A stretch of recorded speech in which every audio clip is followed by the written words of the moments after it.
Good afternoon, folks. In today's video, we're talking about the latest Lions rumors and news here. The Lions made a signing. We'll talk about that player, what he brings to Detroit. ESPN showing love to Dan Campbell. We're going to get into that. What does Isaac TeSlaa's role look like after the hiring of Drew Petzing and Mike Kafka?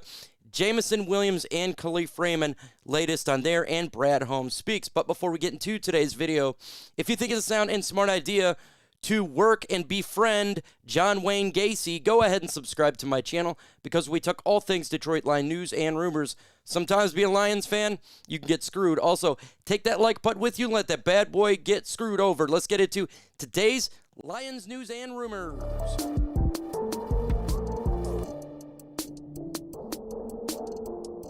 Yesterday, the Detroit Lions made a signing, and we signed a tight end, and we expect more tight ends to be looked at with Drew Petzing. Thomas Gordon is who we picked up. He's actually a rookie from the Chicago Bears, 25 years old.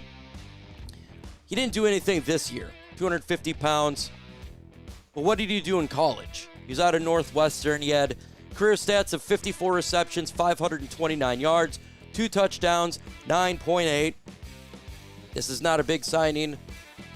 This is a camp body signing. Zoltan Budde says last year Gordon spent some of his 2025 season his rookie year with Chicago Bears. He signed with the team in August and didn't make their 53-man roster with the practice squad in December. There's not signed to a future deal for the Chicago after the season ended. Prior to his time with the Bears, Gordon was a late season addition to UFL's San Antonio Bombers squad. He also played a game for them and did not record any stats. Before, Gordon played with Northwestern Wildcats for 6 years, starting 18 games, appearing in a total of 54. While he's never been a huge receiving threat, he did catch 27 passes, 252, touchdown in his super senior year with the Wildcats in 24. Again, he is just a camp body, but we are going to be talking about all the players that the Lions sign. Why? Because that's Lions news. Maybe it works out. We'll see. But I don't mind signing a guy and competing for minicamp and training camp. So, for me, for a grade, I'm always going to give a throwaway signing like this. It's just an underrated 53-man roster or, 92 with the practice squad type signing here. Always give it a B. Why? Because you never know. It's not a big deal. It's one of those things. So you grade the signing A, B, C, D, or F. ESPN showing some love to our head coach, Dan Campbell. That is right. Bill Barnwell named him the best head coach hired in the last 5 years. Says it's worth noting that just how long the Lions were before Campbell arrived. Barnwell wrote, Detroit had gone 14-33-1 under Matt Patricia and interim coach Darrell Bevell. And hadn't won a playoff game since 91. Then on the first things new general manager Brad Holmes did was trade Matthew Stafford to the Rams. 2 first-round picks, Jared Goff, was essentially a salary dump in the organization that was completely lost to faith in 2016 with the first overall pick. The only significant player from the roster Campbell inherited was still on the team, and that was Taylor Decker. It was a complete rebuild. It was a complete rebuild. Absolutely. And the job that he did is phenomenal. And I'm glad that he's getting some love here because he deserved to get love. We talk about him, and we do rip on him on here when he makes some bad decisions in game. But just like Bill Barnwell said, he's the best coach we've had in a very long time. And he has changed the trajectory of this franchise. That is just a fact. Dan Campbell's one of those guys that he's humble. You don't think he's the smartest guy in the room. He just wants to get the job done.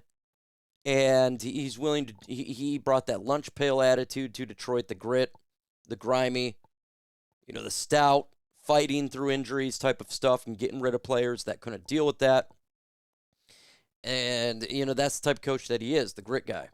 And so he brought a culture to the Lions. And it's a great culture, and it's awesome, and I'm glad he's getting respect. I felt like he missed out on Coach of the Year last couple years, and now, obviously, this year he wouldn't get it. But, the last couple of years before that, did a pretty damn good job. So happy for Dan Campbell's getting a little bit of love here.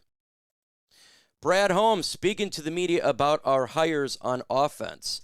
This is what Brad Holmes said about Drew Petzing. He says, look, it's his offense, Holmes said.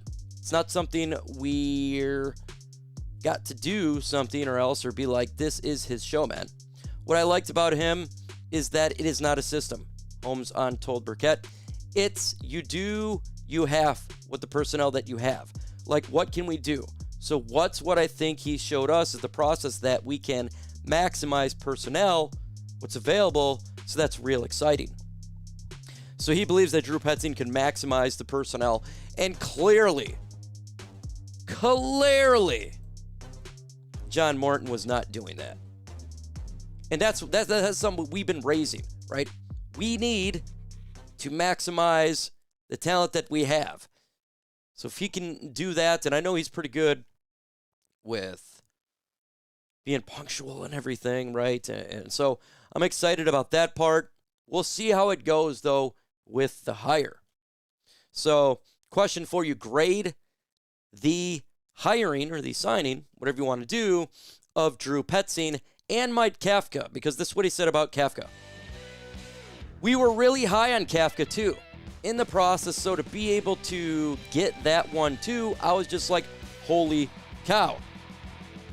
So was I. I didn't expect that. Using my number 3 in the list, I really liked him. Young, innovative mind coming to the Lions, so now you get both. They can work with each other. Kafka and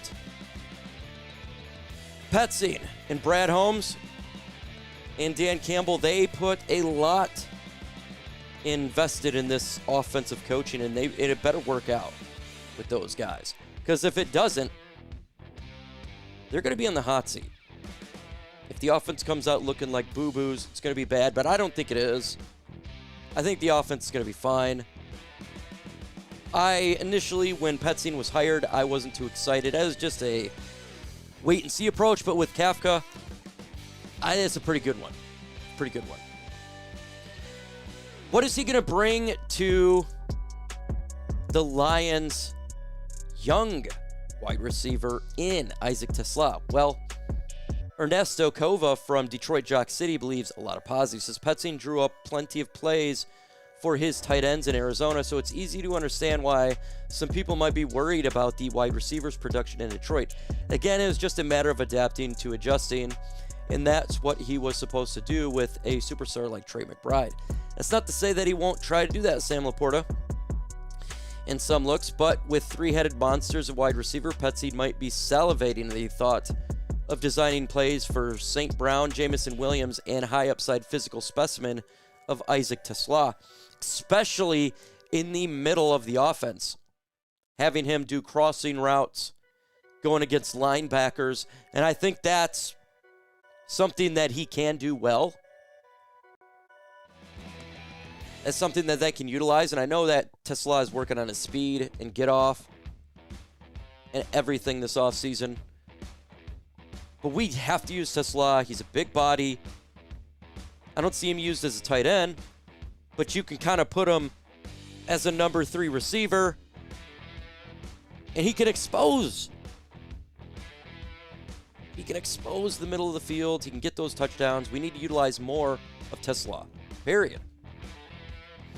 And guess what? Good news keeps coming out here because Jameson Williams, you know what he did this last offseason? He got big, lifted weights. I mean, he gained 5 pounds of muscle, and he's not a big guy, so that's a big deal. Guess what? He wants to do more. I love it. He says, I want to get stronger for sure, Williams said after the season. That's my main thing. I just want to get stronger when I go through traffic and routes. Getting pushed over, I need to be able to hold my weight a little bit. God, I love this. You know, a lot of people wanted to trade Jameson Williams because of the gambling thing. And he goes in the inner city of Detroit and hands out water and money or whatever. Look how much he has grown.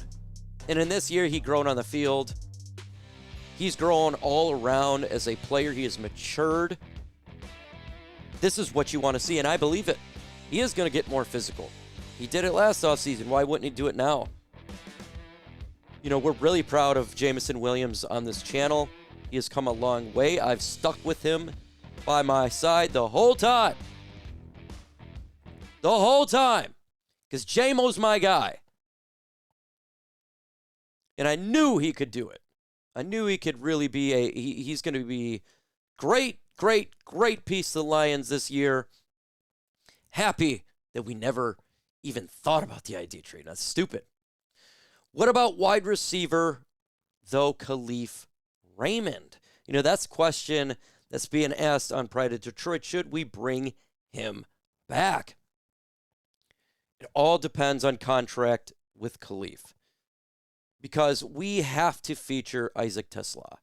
He needs to understand that he would have to be number 4 here. He could do the kick returns or punt returns if they wanted to do that, but I don't know. It's going to be tough because there's some young bucks coming in. This is going to be the decision. Will Kalif Raymond be back? I think if he was to come back, he has to take a significant pay cut. And that's not like he may not, right? He just may. Because he likes the city of Detroit. We give him chances, so maybe he does take a friendly deal. But if he wants to get probably what his value is on the open market, which is probably more, he'll have to walk because we can't overpay. And we have to utilize Isaac TeSlaa at some point, right? We got to get him on the field. We gave up 3 third-round picks, essentially, for TeSlaa. He's a game changer. We need we need to have those game changers on the field. So it's not just contract with Leaf. It's also the idea of we got to use other weapons. Isaac TeSlaa. That's what I think. So happy Friday, though, folks. So give me your thoughts on today's Lions news and rumors, the good, bad, and the ugly. Adios.